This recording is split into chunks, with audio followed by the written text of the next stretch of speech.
This is what Evan tastes and looks like. Welcome ATA Nation, it's your girl Anna and I am back with another video.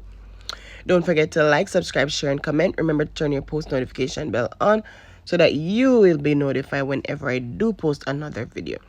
Today I'll be doing some surf and turf, and this is where you have a combination of shrimp and steak with some mashed potatoes. If you'd like to see how I make this, please stay tuned.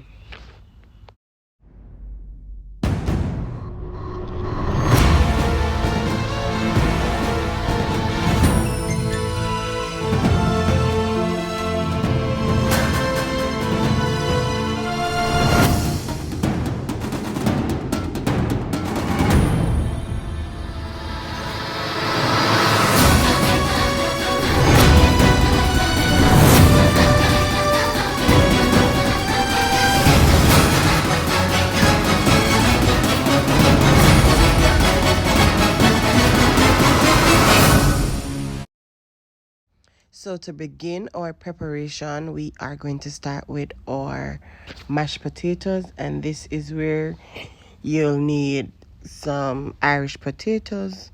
You can also use sweet potatoes, and I'm using about 5 medium potatoes.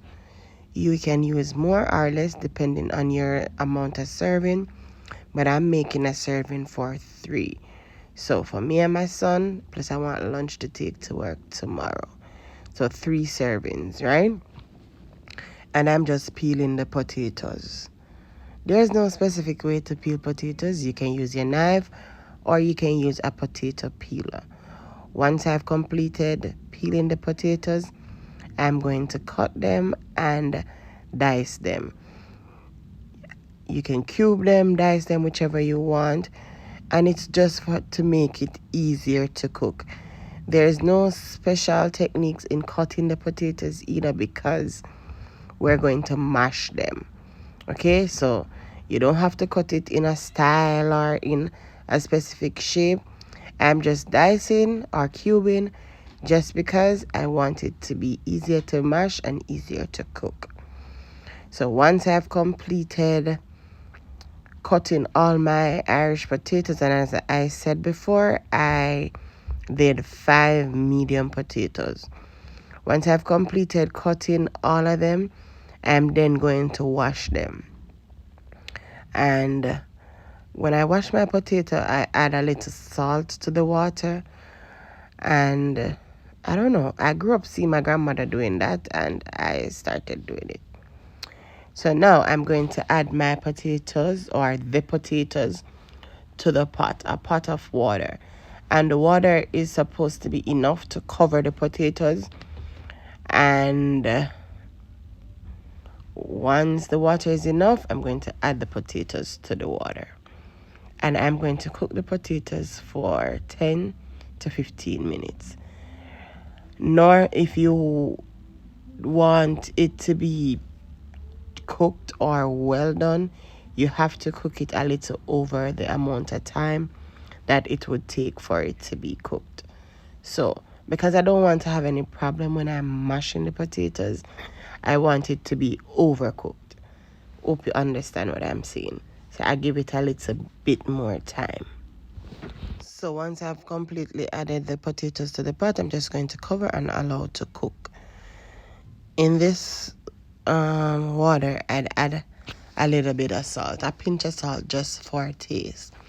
Once the potato has completely cooked, I'm then going to pour the water from the potato, add it to a container, and then we're going to begin the mashing. To mash the potato, I'm going to add a tablespoon of butter. And I've used, I can't believe it's not butter. You can use whatever butter you want. It's really up to you. Ensure that all the water that the potato was cooked in was completely drained off. Because if not, then the potato is going to have a liquidy mash, meaning it's going to be a little bit too soft and you're not going for that, because the lunch dinner that we're trying to serve today is of restaurant quality. So ensure there is no water that was left on the potatoes. And I'm just mashing the potato, and as you can see, it's not hard because the potatoes, as I said stated before, they were overcooked. So it takes nothing much to mash them. We're going to set that aside. Now we're going to make a sauce. And this is where we have some coconut cream and some heavy cream in a pot. And I added a stalk of rosemary and 3 cloves of garlic. And this is just to add flavor to it. Now I'm adding a teaspoon of cream cheese. After adding a teaspoon of cream cheese, I'm going to add some sour cream. After adding the sour cream to this, then I'm going to add cheese. And this is optional, but I find that it gives it the flavor that I'm looking for. And this is one meltable. So I use half white and half yellow. The half cheddar and half white. Right, then we're just going to allow all of these to be melted and come to a boil.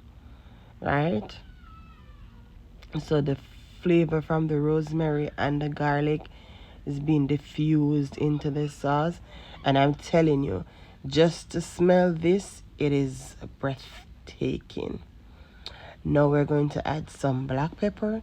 You can add white pepper or cayenne pepper if you wish, and that is just for taste. So nothing too much. And I also added a little bit of ginger juice. You know, I don't really cook without my ginger. And we're just going to bring this to a boil. You know, once you bring it to a boil, it is going to get thickened. So you have to watch this thoroughly. Once it is to your liking, it should be thick but pourable. It shouldn't be thick to the point where it's a paste. So now we're going to pour this through a fine sieve strainer and add it to our mashed potato. Look at this cream, people. Just look at the cream. I'm telling you, this sauce is to die for. And you'll thank me for it if you ever tried it. So once we have added all the sauce, we're going to throw away the rosemary and the garlic and whatever lumps that was in the sauce, and just mix the sauce into the mashed potato. Look how creamy this looks, people.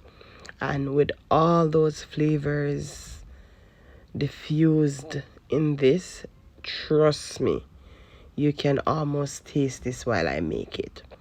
We're going to put that aside, and now we're on to our steak. And this is the round. And I find that whenever I'm doing this particular recipe, the round is better. This is chicken steak 2 people, so this is grinded chicken and beef. And you cannot do steak without pot drying. There is no way possible. So the reason for it to look a little darker is because I had washed it before with some vinegar. Now we're adding some oregano, some garlic powder, some onion powder. We're also adding some paprika, some cumin. We're also adding some black pepper, ginger and pimento. We're also adding some bay seasoning, and we're adding some peppered flakes. So we're just going to combine, and voila, we have some steak season, right? So trust and believe, a combination of all these seasons gives you the best steak seasoning. So ensure that your hands are clean, and then you're going to rub your seasoning in. So you sprinkle on top first, and then after sprinkling, you are going to rub your seasoning in. You also should put a little olive oil or coconut oil on it. That was done off camera, but yes, it helps to marinate the meat, and it helps that the seasoning is not burnt off when we attempt cooking. Right? So this is me patting and rubbing the seasoning in the meat. And we are going to do that with the second piece also. So do not over season. And as you realize, I didn't use any salt because some of these seasoning already have a little bit of salt in them. So you don't want to over salt anything. And once we have completely seasoned our steak, look at this, look how yummy it looks. We're going to put aside, and then we're going to get our hot pot. We're going to add some butter to the pot, and this is a tablespoon of butter. Yes, this recipe calls for about 4 tablespoons of butter, so this is a buttery recipe. And we're going to allow the butter to melt over medium heat, because we don't want to put it over high heat because it's going to burn. We don't want our butter to burn because this butter is salted butter, so it will darken quicker than the unsalted butter, right? And as I said before, we are using, I cannot believe it's not butter. I personally like this butter, but you can use whichever butter of your choice. So, you know, as a Jamaican, I feel like the butter take too long to melt. I drop my little fork, I'm going to start swirl it around. Enter the ways. The butter is almost melted. We're now going to add our steak. Look at that, people, and trust me, when the steak touch the butter, it gives a nice aroma. Now we're going to add 4 cloves of garlic, and we're also going to add rosemary and a piece of thyme. Now, people, me come a friend come buy this, and this grown in my backyard of Jamaica, but to each his own. Trust me, when the rosemary touch the butter and the garlic, the flavor that it gives is to die for. And here we're adding a piece of thyme. Yes, I add like a green bush them in the pot, and we just take the flavor from it, right? And while that is being cooked, we're going to cook it 6 minutes on each side, right? But we're also going to use the juice from the butter to pour over the steak also. So once it has completely cooked on one side for 5 to 6 minutes, we're then going to, flip it and do the reverse, where we pour the juice from that the steak produced and the butter, over the steak, to allow it to help the steak come to a good little cook. And some people like their steak medium done, some people like it rare, some people like it well done. Depending on how you like it, that's how long you are going to cook your steak. So this is medium rare, closer to well done. So we are going to medium rarely cook this before we add it to the baking tray to put it into the oven to cook for an additional 5 minutes. So all I'm doing is taking the juice and pouring it over the steak. That's it. Nothing else. We're not going to add no water. We're not going to add nothing else. We're just using the juice from the steak to pour over it, so we could get that flavor that is coming from it back into it. Hope that makes sense. Now we're going to turn it and repeat the process. The moment you see the steak start kin up there, so this is like a rigor mortis. This is when heat is applied.